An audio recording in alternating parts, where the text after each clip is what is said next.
faith, I swear, it would be better that those gallant generals, Essex and Manchester, took up swords with the king.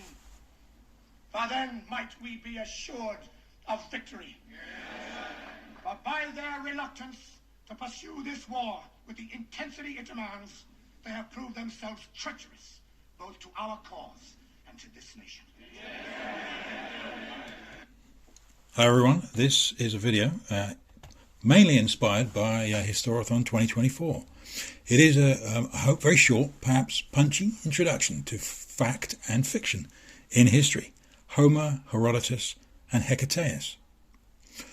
I came across an interesting post in the Historathon 2024 Discord server, literally just the other day, that provided a link to a web page that had details of newly found proof that certain details about the Scythians appearing in Herodotus's histories to do with the use of human skin turns out to have been entirely true.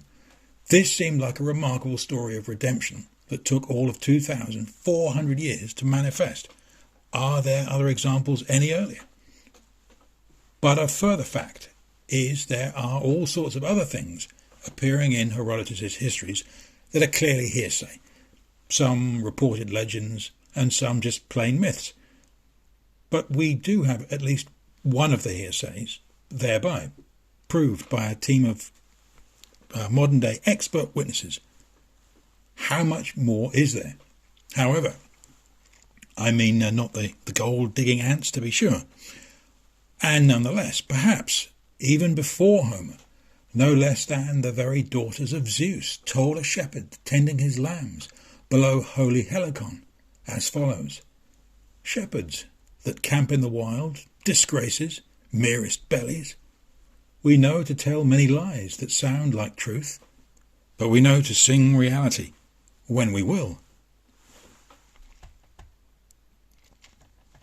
This is by way of an introduction to what is a very interesting historical question.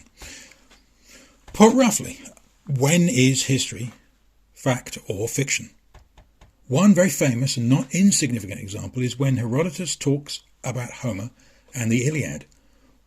Presumably, wearing his popular performer of history's hat, Herodotus turns out not to be going against any grain at all, not even having a pitch at superseding Homer with something more important, but is really working with Homer when he introduces his discovery of a possible, even likely, real version of the Paris and Helen element of the story that appears otherwise in the Iliad.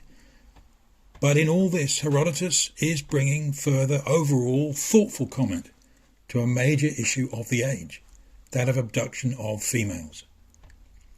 In the introduction of the landmark Herodotus, Rosalind Thomas refers to the mythical abductions of various women by Persians, Phoenicians or Greeks, and the consequent, and I am quoting here, tit for tat of wrongs and retaliations traced right back to mythical times.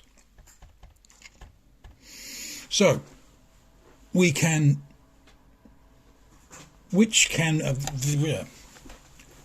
So what about that? It can plainly be read as a very likely contemporary cause of war, and it evidently pays, at least sometimes, therefore, to have an eye for the sensational, if not things morbidly fascinating.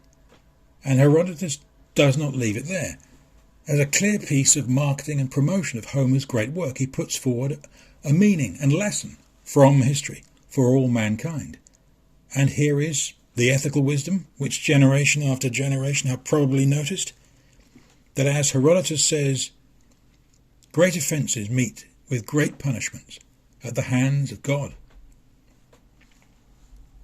I have to wonder how much time Xi Jinping of China and the Ayatollahs of Iran maybe have taken to read and reckon with this vast issue, and more importantly, what they made of it all.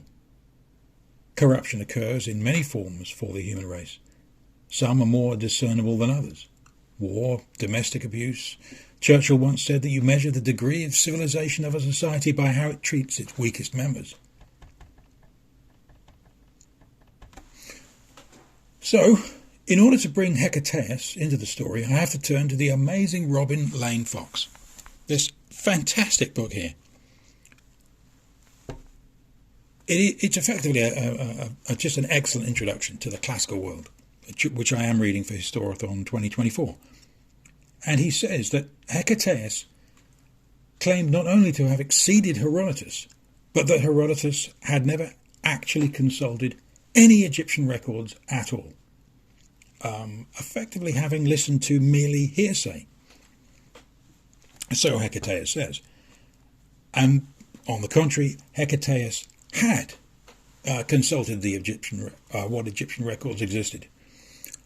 But alas, for Hecataeus, Lane Fox says that only some of his accounts are Egyptian laws. I get that wrong. That only some of his accounts of Egyptian laws are fact. And that, and I quote, he even praised the ancient pharaohs for their moderation of personal luxury. No doubt that last was a key issue then, and perhaps even now. Okay, so that's just to show these books. This is my Heroditus. That's what it looks like.